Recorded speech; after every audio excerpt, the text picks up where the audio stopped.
Someone asked me the question, must you spend on your parents? The answer to that is number one, if they are in financial need and their money is not enough for their basic livelihood, then yes, you must spend on them enough for their livelihood.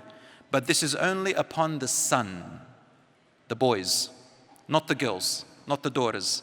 If the daughters do spend, it is out of their own goodwill. It is considered a sadaqah.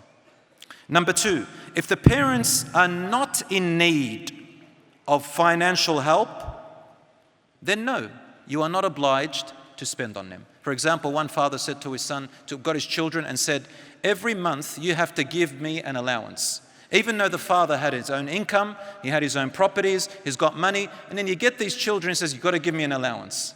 Islamically, it is not an obligation to do so.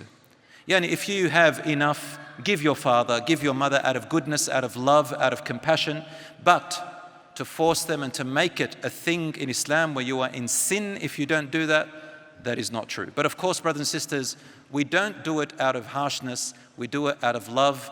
No matter how much you can help your parents, you help them. But what I'm talking about is about parents using these laws to make it like as if we're right on their neck, as if it's as if I'm putting my child in a position of proving his loyalty to me.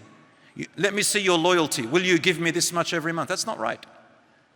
There is a hadith which some people have mentioned to me. They say, didn't the Prophet, peace be upon him, say, "Anta wa maluka li abik"? You and your wealth is for your father. There is a long hadith about that. The hadith is authentic. However, this is where fiqh, jurisprudence comes in. Try to understand what the Prophet, peace be upon him, is saying.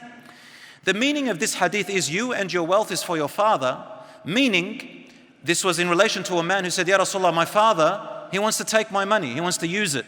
He said, you and your money is for your father, meaning your father is allowed to use your money if he is in need of it. Where did I get this? From another hadith. You see, Islam explains itself from different angles. You can't just take one hadith and go with it. You've got to take other areas and other ayat. Aisha radiallahu anha narrates another hadith, which is in Ibn Habban, that the Prophet, peace be upon him, said, if the parents are in need of financial help, they are allowed to take from their son's money. And if they don't have a son, from their daughter's money. Their needs. For example, a father needs to pay a bill. He doesn't have any money to pay the bill for his electricity. He needs food. Your mother needs food. They haven't got enough. What do? They're allowed to take from that money. Otherwise, it's not literal. Your parents don't literally own you and your wealth. Otherwise, they will inherit everything. As soon as you die, we can say, well, if your father's still alive, he'll take all of your inheritance. But that's not true. Because in the Quran, inheritance has to be divided. The mother gets a share, the wife gets a share, the children get a share, the grandparents get a share. Had this hadith meant that our fathers own us and our wealth, they'll inherit everything. But Allah did not make it that way. And of course, this is what it means, insha'Allah ta'ala.